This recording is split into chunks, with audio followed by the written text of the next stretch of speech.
Existem muitos mitos estranhos associados a hotéis, alguns dos quais remontam ao início da criação desses lugares. Algumas histórias foram completamente inventadas por um ou mais gerentes que desejavam atrair mais clientes para o seu hotel, mas outras são tão horríveis e verdadeiras que ninguém gostaria que tal horror estivesse à sombra de seu estabelecimento.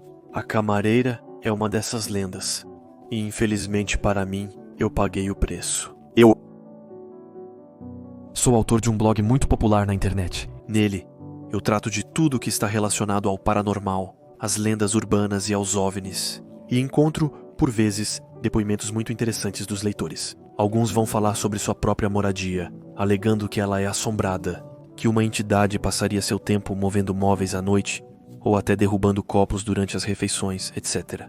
Outras, no entanto, são claramente mais interessantes e merecem toda a minha atenção.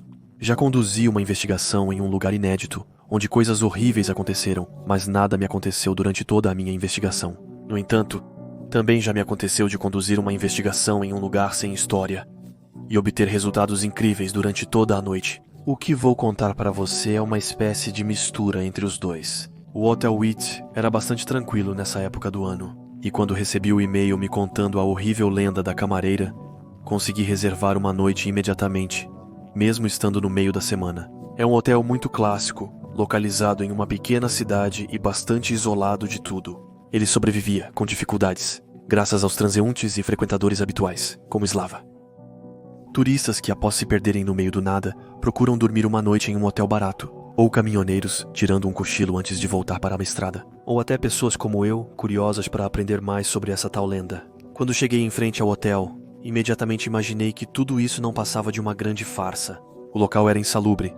Longas trepadeiras percorriam os antigos tijolos do edifício, chegando a tocar as bordas das muitas janelas. A grama na frente estava mal aparada, e as flores, espalhadas aqui e ali em vasos dispostos de maneira anárquica no terraço, estavam apodrecidas por falta de manutenção. Imediatamente imaginei que essa lenda só poderia ajudar o hotel a atrair mais curiosos, e portanto, mais clientes. Sem jardineiros, sem obras de renovação e lugares isolados de tudo. Essa era a prova. Mesmo que o hotel estivesse financeiramente à deriva e que uma pequena lenda local só pudesse resolver uma boa parte dos problemas. Depois de observar por mais um momento todo esse desastre, empurrei a pesada porta da recepção. O interior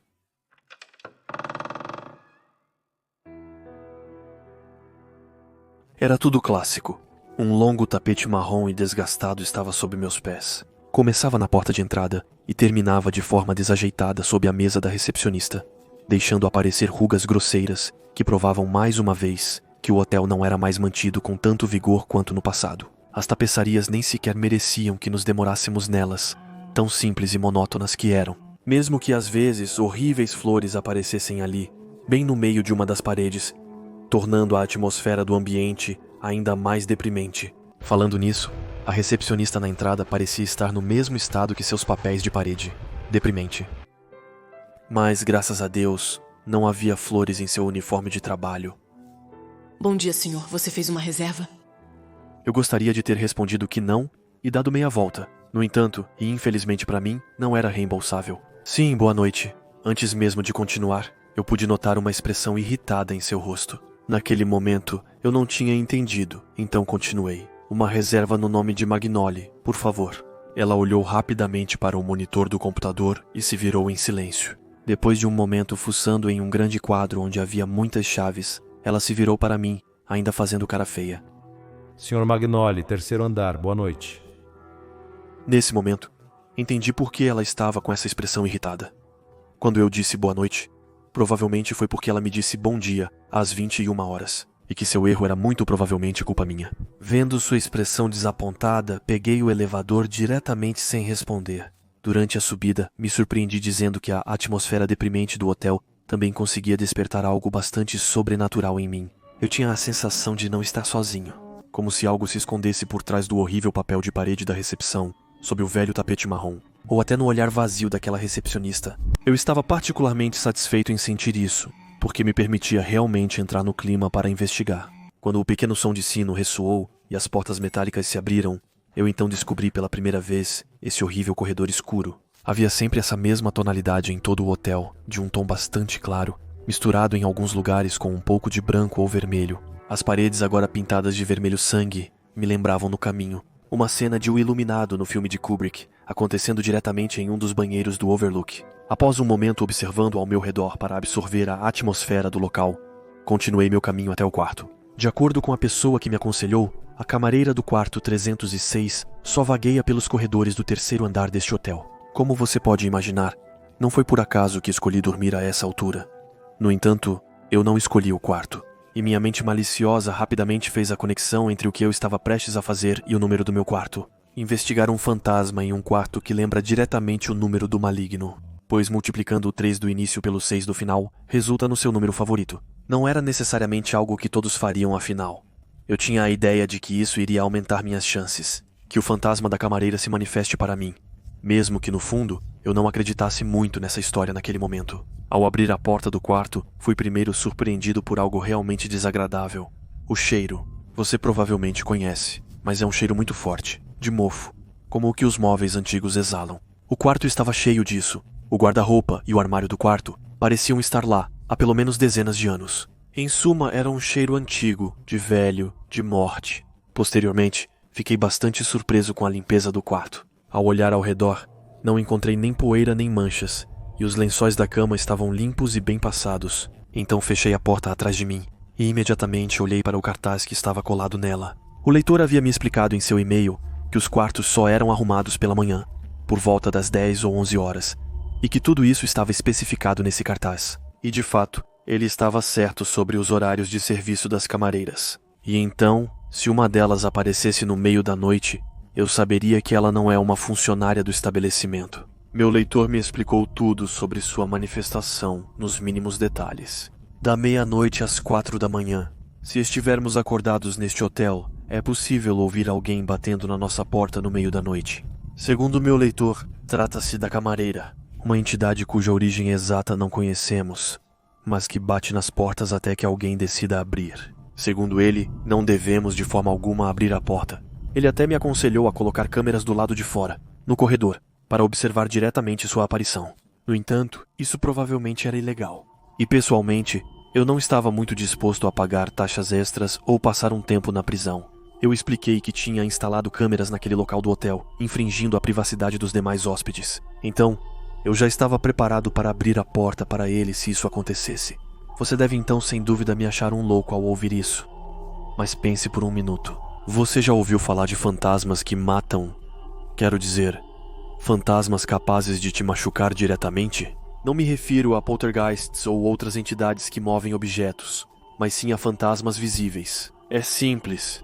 Ninguém nunca foi ferido diretamente por um fantasma. Isso nunca foi oficialmente observado. Então por que isso deveria acontecer comigo pela primeira vez na história da humanidade? Como eu disse antes, eu estava bastante cético em relação a tudo isso. Eu nunca realmente observei um fantasma, muito menos um que fosse capaz de me machucar. Então sim, eu decidi me abrir para ele se a oportunidade surgisse. No e-mail, ele também me explicou que, além de não precisar me abrir para ele, eu definitivamente não deveria falar com ele. Que eu poderia então gravá-la em vídeo enquanto ela bate na porta, e nada mais. Isso já seria um vídeo paranormal de tirar o fôlego. Ele também citou uma frase para ser dita em um momento específico. Trata-se de uma frase em latim que, infelizmente, não poderei fazer você ouvir, por razões que você entenderá mais tarde. Ainda não tenho certeza da precisão da tradução, mas isso significaria dama abandonada. Venha buscar o que é seu. Ainda segundo meu leitor, na verdade, seria uma espécie de contra-encantamento para precisamente evitar que ela entre na sala. Então, ela supostamente deve pegar o que eu coloquei logo abaixo da porta e depois ir embora. Essa era a única indicação do meu leitor. A mais importante. Deslizar uma gorjeta por baixo da porta. Então entrei no jogo e coloquei 3 euros em moedas. Por volta das 22 horas, eu estava sentado na cama navegando em minhas diferentes redes, quando ouvi um barulho estranho vindo do corredor. Então, me levantei e colei meu ouvido na porta para ouvir melhor. Era uma doce melodia, como se cantada por uma jovem mulher. Apenas isso. Alto o bastante para eu ouvir, mas não a ponto de incomodar alguém. Então eu olhei para o relógio e já passava da meia-noite. Meu coração de repente começou a bater mais rápido. Eu não tinha certeza se era realmente ela, mas tinha essa esperança crescendo em mim. Eu queria que fosse verdade. Desejava do fundo do meu coração que os fantasmas existissem. Então, esperei por vários longos minutos, enquanto a música se intensificava cada vez mais. Alguém cantarolando no corredor, no meio da noite, estava avançando lentamente em direção à minha porta. Minhas mãos ficavam cada vez mais suadas enquanto eu começava a gravar no meu telefone. Por um momento, a ideia de que poderia ser uma brincadeira perfeita passou novamente pela minha mente, mas rapidamente fui interrompido em meus pensamentos por um suave ruído quase inaudível, vindo diretamente da porta. O mais assustador é que ela tinha parado completamente de cantarolar e... O que eu não tinha previsto era a minha paralisia. Eu não conseguia mais me mover e estava tremendo por todos os lados. Os batimentos pareciam cada vez mais fortes. Eu sentia um medo nunca antes experimentado, uma sensação de perigo iminente. Eu sentia que definitivamente não deveria deixá-lo entrar. Eu tinha muito medo de falar com ele, porque a única frase que eu normalmente estava autorizado a dizer a ele era a que estava em latim no e-mail, nenhuma outra.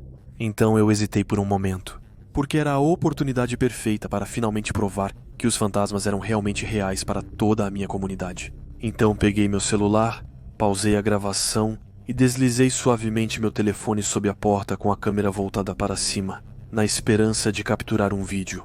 Esperei alguns segundos e peguei meu telefone com a ponta dos dedos. Depois de um momento, selecionei o vídeo e o iniciei sem esperar. Nunca esperaria ver algo assim. Desde o início do vídeo, seu rosto estava em close. Ela se inclinou bem acima da lente da câmera.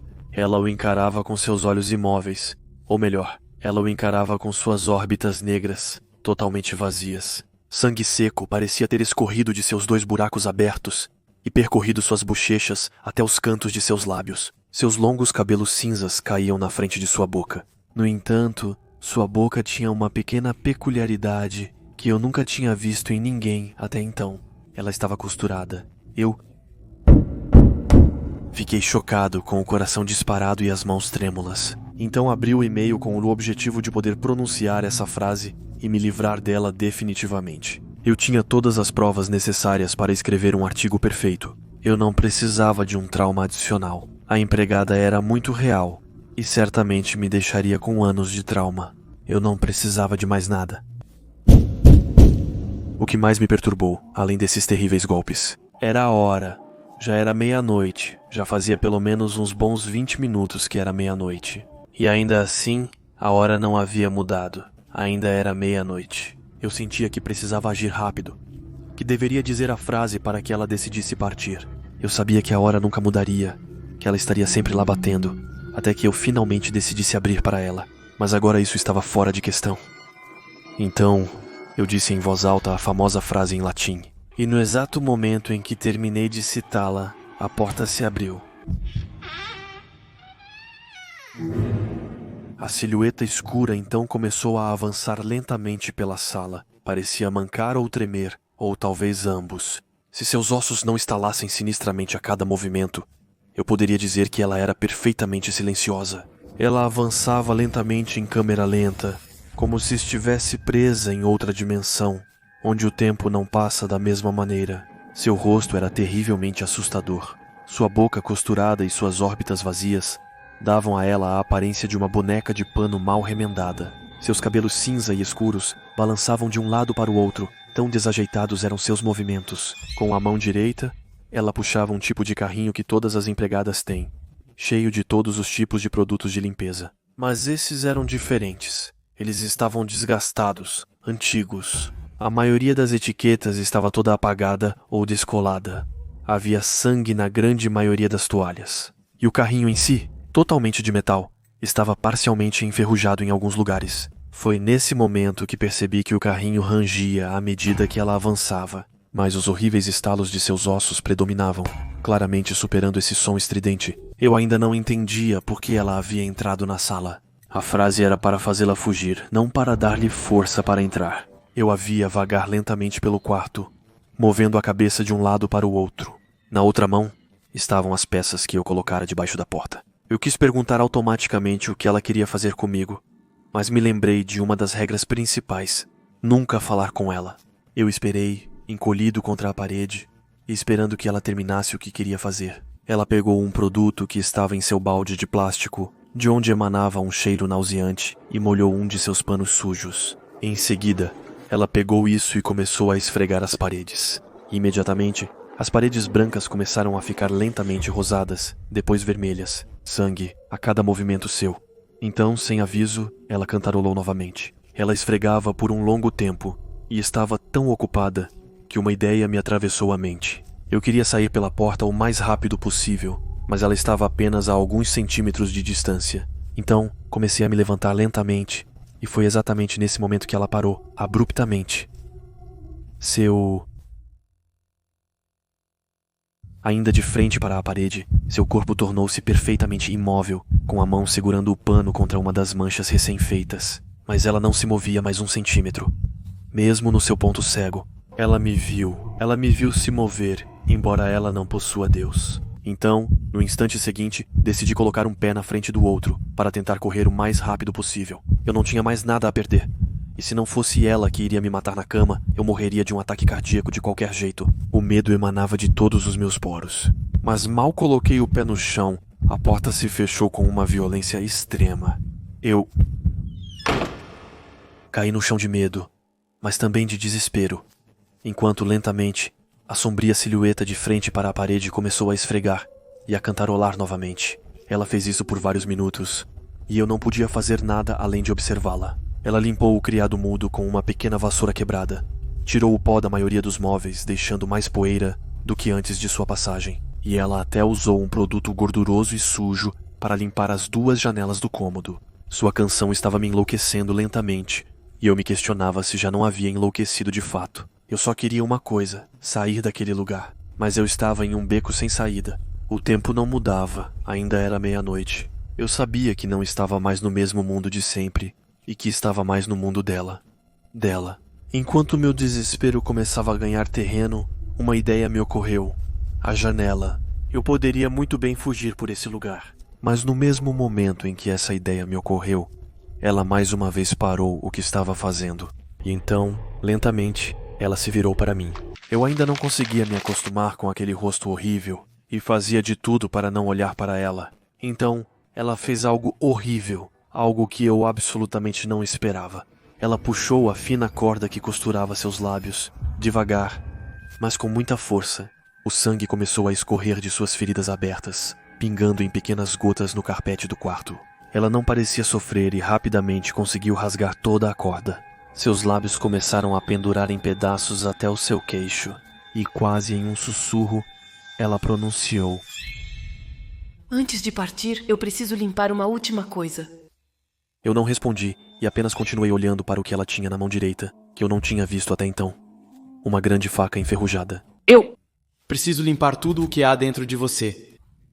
Sem delongas, corri rapidamente até a janela, lembrando de um detalhe antes de tentar pular. A era espessa e cobria toda a parede do prédio. Abri a janela enquanto ouvia ele se aproximando rapidamente atrás de mim. Seus ossos estalavam ainda mais alto, mas desta vez, de sua boca saíam pequenos grunhidos quase selvagens e primitivos. As mãos ainda tremiam. Consegui com dificuldade me içar até a borda. E antes que eu pudesse agarrar a era que estava logo abaixo da minha janela, senti uma mão gelada tocar minha bochecha. Você nunca vai se livrar de mim. Então eu agarrei firmemente a era e pulei. Ao ouvir a sirene da ambulância, pensei que estava salvo. Ao abrir os olhos, vi a era pendurada acima do meu rosto. Ele claramente ajudou a amortecer minha queda, e eu só sentia uma pequena dor nas costas. Um paramédico me explicou que fui encontrado ali, no chão, inconsciente. A queda deve ter sido brutal, mas graças a Deus, eu não estava realmente ferido. Olhei pela última vez para a janela do meu quarto, e tudo o que vi foi a cortina flutuando para fora, empurrada pelo vento. Você pode acreditar que eu então voltei para casa? Que nada de horrível aconteceu comigo depois disso. No entanto, isso não é totalmente verdade. Eu realmente voltei para casa e escrevi um artigo sobre a camareira. Infelizmente para mim, a fita de vídeo estava vazia, como se nada tivesse acontecido atrás da porta. O som, no entanto, captou alguns registros. Apenas os primeiros batimentos, para ser exato. Em suma, não havia nada de concreto. Nada que pudesse provar sua existência. Nada que pudesse ser usado. Mas eu sei que ela é real. Eu sei disso, porque entendi muitas coisas ao voltar para casa. Não apenas isso. Às vezes eu a ouço cantarolar quando estou tomando banho ou prestes a dormir. Mas nas noites mais agitadas, eu posso até vê-la pela janela do meu quarto, se eu cometi o erro de deixar as persianas abertas. E mesmo que ela não pronuncie essa frase, quando a vejo, consigo ouvi-la na minha cabeça. Eu tenho. Compreendi a razão de tudo isso estar acontecendo comigo. O leitor estava certo. Imagino que, assim como eu, naquele exato momento, ele estava obcecado por essa mulher. Não sei como ele encontrou uma maneira de me devolver a maldição, mas não pretendo carregar esse horror nas costas pelo resto dos meus dias. Eu também estou prestes a redigir um e-mail com essa famosa frase em latim. Também pretendo dar o nome deste hotel a um curioso ou a um caçador de fantasmas. Pedir a ele para pronunciar essa famosa frase para que essa entidade nunca mais me persiga. O e-mail será enviado esta noite à meia-noite, como a hora em que recebi o do meu leitor. Peço desculpas antecipadamente se for alguém que você conhece, mas se for o caso, eu não tinha escolha. Se ele não entender que precisa passar a maldição para outra pessoa, isso é uma coisa boa, especialmente para ele. Mas se ele tiver que desaparecer para sempre com essa mulher, mesmo em terríveis sofrimentos, é um risco que estou disposto a correr.